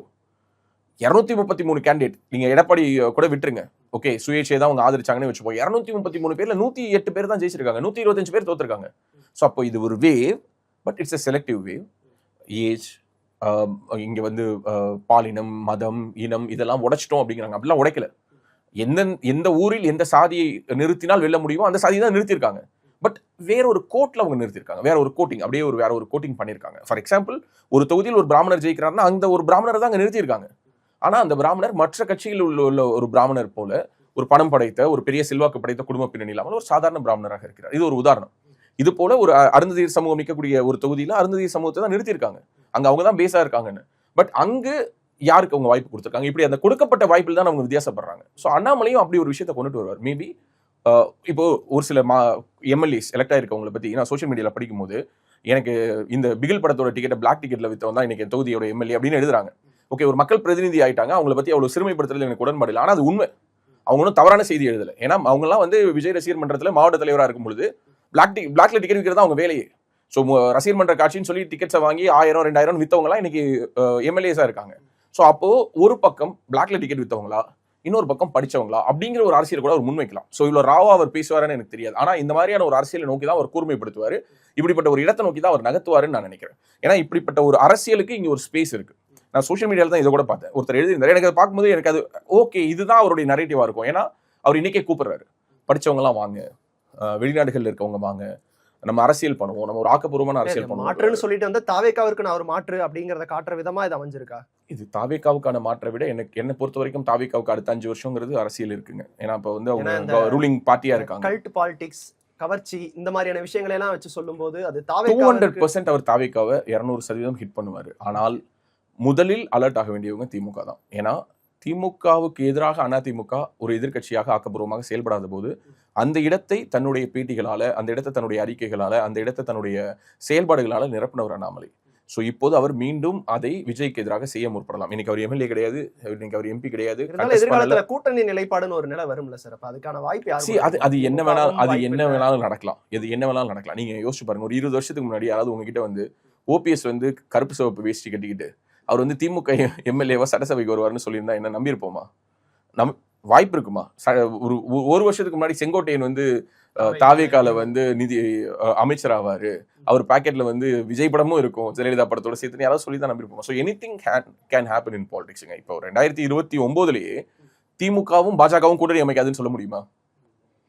அப்படி சொல்ல முடியுமா? என்ன சனாதனத்தை பத்தி பேசிட்டாங்க, மோடியை பத்தி என்னென்னவோ பேசிட்டார் உதயநிதி ஸ்டாலின். வேற வழி இல்ல, அலைன்ஸ் வச்சுதான் ஆகணும்னா என்ன பண்ணுவாரு? தொடர்ந்து அதற்கான நிலைப்பாடுல அவங்க உறுதியா தானே இருக்காங்க. அதெல்லாம் நம்ம சொல்றோம், வெளியில இருந்து சொல்றோம். 2029 இப்போ காங்கிரஸ் தாவேகா ஒரு கூட்டணி உறுதி ஆயிடுச்சு, கரெக்ட் தானே? இப்போ 8ஆம் தேதி அன்னைக்கு அங்க மேல இண்டி பிளாக்கோட இதுல கூட இவங்க போய் கலந்துக்கிறாங்க. திமுக கலந்துக்கல, இவங்க கலந்துக்க போறாங்க. ஸோ இது ரெண்டுமே நடக்குது. தனக்கு கொடுக்கப்பட்ட ராஜ்யசபாவை தான் ரெப்ரசென்ட் பண்ண வேண்டிய ராஜ்யசபாவை காங்கிரஸ் ஒதுக்கி கொடுத்துருக்காங்க. ஸோ அவங்க அந்த அலையன்ஸை இன்னும் ஸ்ட்ராங் ஆக்குறாங்க. ஸோ அப்போ காங்கிரஸ் தலைமையில் ஒரு அணி, பாஜக தலைமையில் ஒரு அணி. ஸோ இவங்க 2 பேர் தானே மேல வரதுக்கான வாய்ப்பு இருக்கு. வேணா ஒரு 3வது அணியை வச்சுப்போம். ஸோ அப்போ இங்க ஏதாவது ஒன்று சொல்லி ஓட்டு கேட்கணும். இல்லைன்னா 2024 தேர்தலில் அதிமுக யாருக்காக தேர்தலை சந்திச்சாங்க, அதனாலதான் அவங்க தோல்வி அடைஞ்சாங்கன்னு சொல்ல வரேன். அப்போ ஒரு ஃபேஸ் தேவைப்படுது, ஒரு முகம் தேவைப்படுது. யார் எனக்கான வேட்பாளர்? திமுகவும் அதே மாதிரியான ஒரு நிலைப்பாடை எடுக்காதுன்னு சொல்றீங்களா? திமுக அந்த மாதிரியான ஒரு நிலைப்பாடை எடுத்து அதிமுக மாதிரி தனியா நின்று தோக்க மாட்டாங்க. பிகாஸ் ஏன்னா திமுகவுக்கு ஹார்ட் ஹிட்டிங் ரியாலிட்டி தெரியும். ஒரு முறை கூட ஹார்ட் கோர் அந்த கொள்கை அதுவா தானே சார் இருக்கு. நீங்க இந்த கொள்கை கடந்த ஒரு 10-15 ஆண்டுகள் நம்ம எடுத்து பார்க்கும்போது அப்படியான ஒரு சூழ்நிலை. 10-15 ஆண்டுகளுக்கு அப்புறம் அது மாறலாங்கிறதுக்கும் எதுவும் ஏதாவது உறுதி இருக்கா என்ன? ஏதாவது உதயநிதி ஸ்டாலின் ஏதாவது எங்கேயாவது எழுதி கையெழுத்து போட்டு கொடுத்திருக்காரா என்ன? 2009 தேவைப்பட்டுச்சு, மாறினாங்க. 2009க்கு பிறகு அவங்களுக்கு தேவையில்லை, மாறல. மறுபடியும் தேவை வந்தா மாற போறாங்க. 1967 முதல் முறையாக திமுக ஆட்சி அமைத்ததிலிருந்து இன்று வரை திமுக கூட்டணி இல்லாம எந்த ஒரு தேர்தலையும் சந்திச்சது கிடையாது. You know well. 1967 இன்னைக்கு வரைக்கும் கூட்டணி இல்லாம அவங்க இருந்ததே கிடையாது. அவங்க கூட இன்னைக்கு யார் கூட்டணியில் இருக்கா? தேமுதிகவை தவிர மீதம் இருக்கக்கூடிய எந்த ஒரு ஏதாவது ஒரு பெரிய பிரதான கட்சி சொல்லுங்க, எல்லா கட்சிகளும் வெளியில வந்துட்டாங்க. சோ அப்ப அவங்க எப்படி ஆரம்பிப்பாங்க? எதை வச்சு ஆரம்பிப்பாங்க? யாரை வச்சு அந்த அலையன்ஸ் பில்ட் பண்ணுவாங்க? இதே நிலைதான். நீங்க எக்ஸாக்டா கம்பேர் பண்ணுங்களேன். யார் கூட நின்னாரு திரு எடப்பாடி பழனிசாமி அவர்கள்? நீங்க யோசிச்சு பாருங்க. 2024 இதே மாதிரி தான் ஒரு அலையன்ஸ் அவர் ஃபார்ம் பண்ணி நின்னாரு வித் தேமுதிக. இல்ல தேமுதிக 24 ஆமா 2024 தேமுதிகவோட எஸ்டிபி அலையன்ஸ் சேர்த்துக்கிட்டாங்க. ஸோ அதே மாதிரியான ஒரு சூழல் தான் இப்போ மறுபடியும் இப்போ திமுகவிடம் இருப்பதாக நான் பார்க்குறேன். இந்த 2-3 வருஷத்துக்குள்ளார பாஜகவினுடைய நிலைப்பாடு என்னவாக இருக்கும்? ஏன்னா பாஜக வந்து இப்போ அண்ணாமலை அவர்கள் மேல ஒரு மிகப்பெரிய ஒரு காலம், நேரம், பொருளாதாரம் எல்லாத்தையும் இன்வெஸ்ட் பண்ணியிருக்காங்க. ஸோ இப்போ அண்ணாமலையினுடைய வெளியேற்றத்துக்கு பிறகு அண்ணாமலை இப்போ வெளியேறிட்டாரு, ஸ்டெப் அவுட் பண்ணிட்டாரு. இப்போ அண்ணாமலை பின்னாடி ஒரு பெரிய கிரௌடு போறதை பாஜக விரும்பாது. நேற்று வரை, அதாவது இந்த ராஜினாமா கடிதத்தை அக்செப்ட் பண்ணிட்டோன்னு 12 மணிக்கு இவர் வந்து லைவ் கொடுக்க போறாரு. 11:30 மணிக்கு அங்க அருண் சிங் வந்து வெளியிட்டுறாரு. ஸோ இதற்கு இடைப்பட்ட காலகட்டத்துக்குள்ளார இந்நேரம் பாஜக அவங்களுக்கான கேம் பிளான் என்னங்க அதை டிசைட் பண்ணியிருப்பாங்க. ஸோ இப்போ பாஜகவில் அண்ணாமலை ஆதரவாளர்கள் என்ற ஒரு பெரும் கூட்டம் வெளியில் போச்சுன்னா அந்த இடத்தை நிரப்புவதற்கு வேறு யாரோ ஒருவருடைய ஆதரவாளர் கூட்டம் வரும். ஸோ அப்போ பாஜகவினுடைய டோன் மாறும். நாளைக்கு பாஜகவும் திமுகவும் சேர்ந்து கூட்டணி வைத்தாலும் ஆச்சரியப்படுவதற்கு இல்லை, அது கூட நடக்கலாம்னு சொல்ல வரேன். 2029 என்ன வேணாலும் நடக்கலாம். இந்த பாஜக இருந்து விலகிறதுக்கான காரணமா கட்சியில இருக்கக்கூடிய இந்த சிக்கல்கள், அங்க சரி பண்ண முடியாத சூழல், இவ்வளவு விஷயங்கள் சொல்றீங்க. சமீபத்துல இன்னொரு காரணமா என்ன சொல்லப்படுதுன்னா 26 சட்டமன்ற தேர்தலில் அண்ணாமலை அவர்கள் கேட்ட தொகுதியில அவங்க போட்டியிடறதுக்கான வாய்ப்பு மறுக்கப்படுது. குறிப்பா கோவை தெற்குல அவங்க போட்டியிட விருப்பம் தெரிவிச்சதாகவும் ஒரு விஷயங்கள் சொல்றாங்க. என்ன நடந்தது? அதுவும் ஒரு காரணம். ஆக்சுவலி அவருக்கு வந்து கண்டெஸ்ட் பண்றதுல இன்ட்ரெஸ்ட் இல்லை. ஆனா இவர் கண்டெஸ்ட் பண்ணணும்னு யார் விரும்பினாலும் திரு வேலுமணி அவர்கள் விரும்பினாரு. ஏன் அவர் விரும்பினார்னா அதுக்குள்ளார ஒரு பொதுநலமும் இருந்தது, ஒரு சுயநலமும் இருந்தது. 2024 அண்ணாமலை வந்து பார்லிமெண்ட் எலெக்ஷன்ல தனித்தனியா நின்னாங்க. நீங்க சொன்ன மாதிரி ஏடிஎம்கே தனியாகவும் பாஜக தனியாகவும் நின்னாங்க. அதுல இவர் வந்து 2வது இடம் வந்தாரு, அதிமுக 3வது இடம் போச்சு. யோசிச்சு பாருங்க, கோயம்புத்தூர்ல 10 எம்எல்ஏஸும் ஏடிஎம்கே எம்எல்ஏஸ். ஆனா பார்லிமெண்ட் எலெக்ஷன்ல அவங்க தோக்குறாங்க, அதுவும் படுதோல்வி அடைகிறாங்க. எப்படி? ஏன்னா அதிமுகவினுடைய ஓட்டுகள் யாருமே அண்ணாமலைக்கு போடல, சிங்கராமச்சந்திரனுக்கும் போடல. அவங்க யாருக்கு போட்டாங்க? திமுகவுக்கு போட்டாங்க. ஸோ அந்த கிராஸ் ஓட்டிங் நடந்துச்சு. அதுதான் திரு அண்ணாமலை அவர்கள் வருத்தத்தோடு பதிவு பண்ணார். எப்படிங்க எப்படி நடந்துச்சு, நான் எப்படி இவ்வளவு ஓட்டு வித்தியாசத்தில் தோக்க முடியும்? ஸோ அப்போ அதிமுகவினுடைய அந்த கோர் ஓட்ஸ் அதிமுகவுக்கு விழல. அவங்க எல்லோருமே யாருக்கு போடுறாங்க? திமுகவுக்கு போடுறாங்க. நான் ஜெயிக்கக்கூடாதுன்னு 2 கட்சிகள் முடிவு பண்ணி வேலை பார்த்துச்சுன்னு வருத்தத்தை பதிவு பண்ணாரு. ஸோ அதை சரி பண்ணிடலாம்னு சொல்லி வேலுமணி ஹானஸ்டா ஃபீல் பண்ணி என்ன நினைச்சாரு, அண்ணாமலைக்கு ஒரு சீட்டு கொடுப்போம், அது என்ன சீட்டு கேட்கிறாரோ கொடுத்துடலாம். கோயம்புத்தூர்ல ஒரு சீட் எக்ஸஸா கொடுக்கணும், அவ்வளவுதானே. கோவை தெற்கு வடக்கு அப்படிங்கிறது வந்து வானதி அக்கா வந்து ஸ்வாப் பண்ணிக்கிறாங்க, அதனால அதுல பிரச்சனையே கிடையாது. இன்னொரு தொகுதி, அது சிங்காநல்லூரோ கிணத்துக்கடவோ, எதை அவர் கேட்டாலும் கொடுப்பதற்கு வேலுமணி அவர்கள் தயாராக இருந்தார். அந்த பட்டியலில் அப்படி ஒரு சீட் கிடைத்தால் கண்டெஸ்ட் பண்ணலாம். அவர் கண்டெஸ்ட் பண்ணுங்கிற இன்ட்ரெஸ்ட் இல்லை, மறுபடியும் சொல்றேன். கிடைச்சா கண்டெஸ்ட் பண்ணலாங்கிற ஒரு எண்ணத்துல இருந்தாரு. அப்படியான ஒரு சீட் ரெக்கமெண்டேஷன் இருந்தது, நெகோசியேஷன்ஸ்ல இருந்தது. கடைசியாக பட்டியல் வரும்போது அது இல்லை. திரு முருகன் அவர்கள் போட்டியிடுவதற்கு தாராபுரம் இருந்துச்சு. ஓகே, 21. ஆமா. இந்த முறை அவர் போட்டியிடுவதற்கு அவினாசி. சோ திரு எல் முருகன் அவர்கள் போட்டியிடுவதற்கு அவினாசி இருந்தது. வானதி ஸ்ரீனிவாசன் அவர்கள் போட்டியிடுவதற்கு கோவை வடக்கு இருந்துச்சு.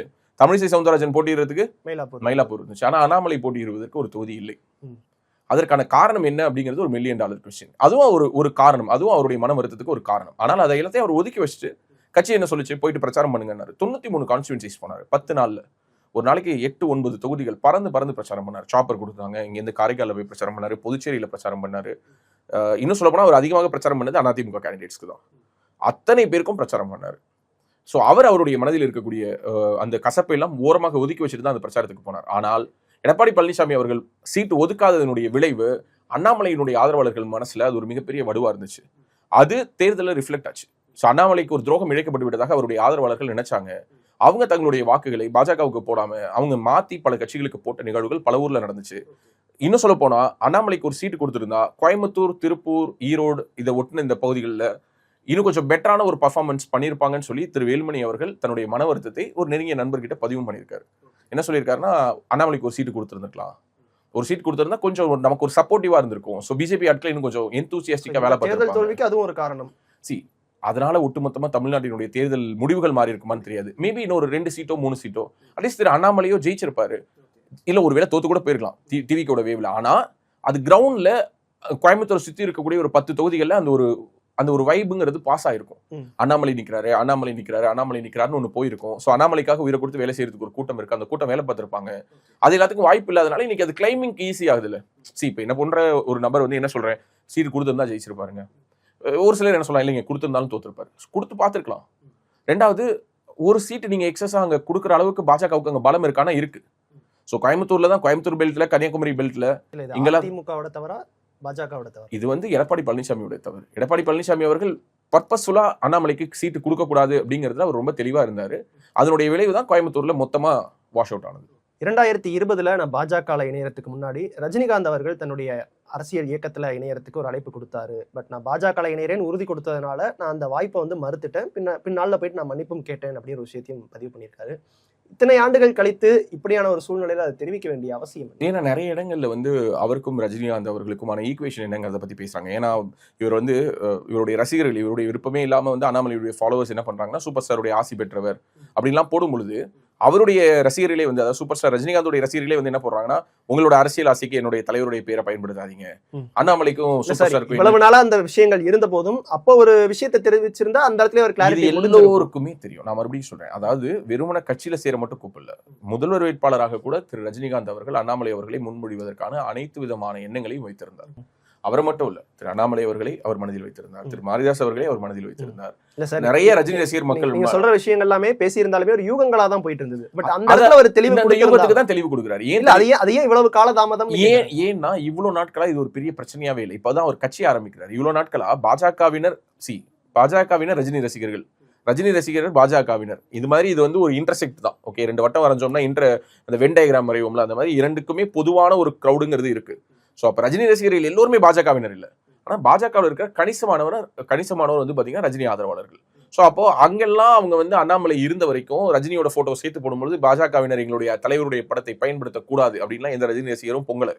ஆனால் அண்ணாமலை தனி கட்சி ஆரம்பிக்க போறாரு அப்படின்ன உடனே ஆர்வத்தின் அடிப்படையில் ஆர்வ மிகுதியில சில பேர் என்ன பண்றாங்கன்னா சூப்பர் ஸ்டார் ரஜினிகாந்தும் அண்ணாமலையும் சேர்ந்து இருக்கக்கூடிய போட்டோஸ் எல்லாம் போடும்போது இப்ப ரஜினி ரசிகர்கள் மறுபடியும் பதட்டமா வராங்க. பதட்டமாயிட்டு எங்களுடைய தலைவருடைய படத்தை நீங்கள் பயன்படுத்தக்கூடாது, உங்களுடைய அரசியல் ஆசைகள் பயன்படுத்தக்கூடாதுன்னு சொல்லும்போது அண்ணாமலை அதை கிளாரிஃபை பண்றாரு. இல்லைங்க, உண்மையாவே உங்களை மாதிரி தான், நானும் சூப்பர் ஸ்டார் ஃபேனு, நானும் சூப்பர் ஸ்டார் ரசிகன், இன்னும் சொல்ல போனா நான் அரசியலுக்கு வரேன்னு சொல்லும்போது சூப்பர் ஸ்டாரே என்னை கூப்பிட்டாரு, அதனால என்னுடைய ரசிகர்கள் வந்து இந்த மாதிரி இந்த சூப்பர் ஸ்டாருடைய ஆசி பெற்றவர்னு சொன்னாலும் அது ஒரு பெருசா எடுத்துக்காதீங்கன்னு மேபி இன்டெரக்டா ஒரு மெசேஜ் கன்வே பண்றாரு. இன்னைக்கு அரசியல் கட்சி ஆரம்பிக்க போறாரு, இப்ப எல்லாருடைய ஆதரவு வேணும். இப்போ சூப்பர் ஸ்டார் ரஜினிகாந்துடைய போட்டோவை போறதுனாலே ஒரு வேட்பாளர் ஜெயிச்சிருவாரா அப்படின்னா அப்படிலாம் கிடையாது. ட்ரெண்ட்லாம் எப்போ மாறிடுச்சு, அது அவரே உணர்றாரு. அதனாலதான் சொல்றாரு 2001 நான் வந்திருந்தா ஜெயிச்சிருப்பேன்னாரு, 2026 நான் வந்திருந்தா ஜெயிப்பேன்னு அவர் சொல்ல. ஸோ அப்போ 25 வருஷத்துக்கு முன்னாடியே அவருடைய அந்த அரசியல் அப்படிங்கிறது அந்த இடத்துலயே ஒரு ஃபுல் ஸ்டாப் வச்சுட்டாரு. 2001 பிறகு தனக்காக இந்த களம் இல்லைங்கிறத அவர் உணர்ந்துதான் அது வேணான்னு நினைக்கிறாரு. ஸோ அப்போ அண்ணாமலை அவர்கள் வரும்பொழுது என்ன நினைக்கிறாருன்னா சூப்பர் ஸ்டாருடைய போட்டோ நமக்கு ஒரு ஆடட் மைலேஜ்னா அது இருக்கட்டுமே, அவருடைய ஃபேன்ஸும் நமக்கு ஒரு நம்மளுடைய பார்ட்டி கேடர்ஸா மாறட்டுமே அப்படின்னு நினைக்கிறாரு. அது ஒரு வியூகம் தான். அஃப்கோர்ஸ் இனிமே அவர் அப்படித்தானே யோசிக்கணும். யார் வந்தாலும் எடுத்துக்கணும். எந்த கட்சியிலிருந்து வந்தாலும் எடுத்துக்கணும், எந்த கட்சியை சேர்ந்தவங்க, எந்த நடிகரை ஆதரிக்கிறவங்க யாராக இருந்தாலும் அவர் எடுத்துக்கணும். இப்போ பல கட்சிகள்ல இருந்தும் வருவாங்க. இப்போ தாவேக்கா வெல்வதற்கு முன்னாடி போய் சேர்ந்தவங்க ஒரு கூட்டவங்க.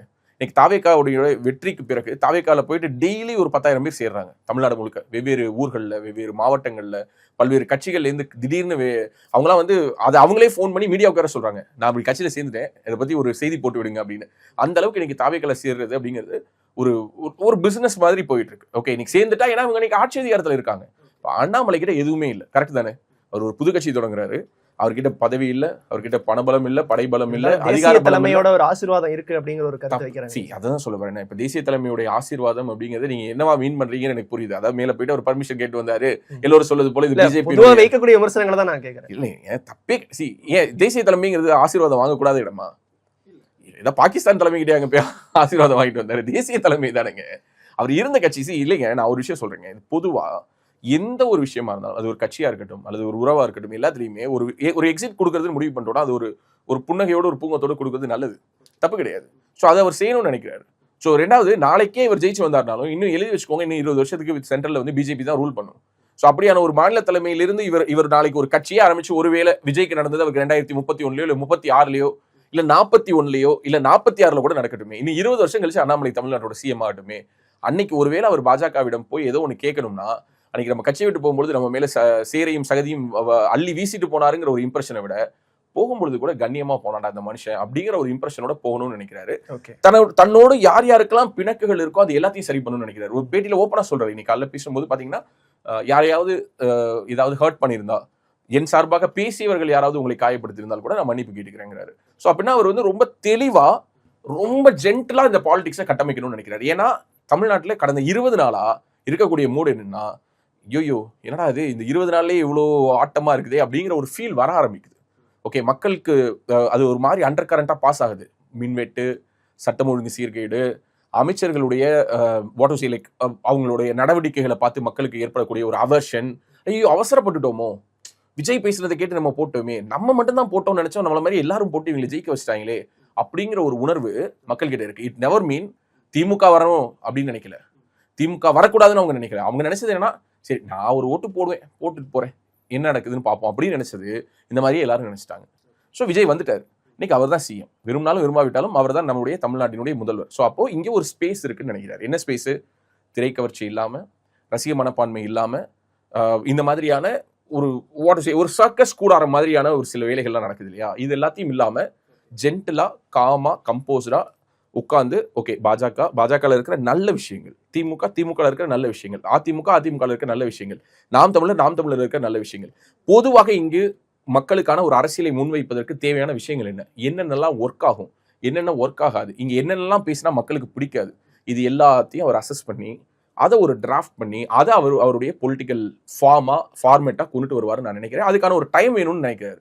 அதனாலதான் இதை முதல்ல ஒரு மெம்பர்ஷிப் டிரைவ் பண்ணி பார்ப்போம், எவ்வளவு பேர் மெம்பர் ஆகிறாங்க, என்ன நடக்குதுன்னு பார்த்துட்டு அப்புறமா அடுத்த கட்டத்துக்கு போலாம்னு நினைக்கிறாரு. ஓகே, பொறுத்திருந்து பார்ப்போம் இந்த அரசியல் இயக்கம் எப்படி கட்சியா மாறி தங்களோட வேலைகளை செய்ய போறாங்க அப்படிங்கிறத பல்வேறு விஷயங்களை பகிர்ந்துக்கிட்டீங்க. உங்களுடைய நேரத்திற்கும் கருத்திற்கும் நன்றி சார். நன்றிங்க, தேங்க்யூ.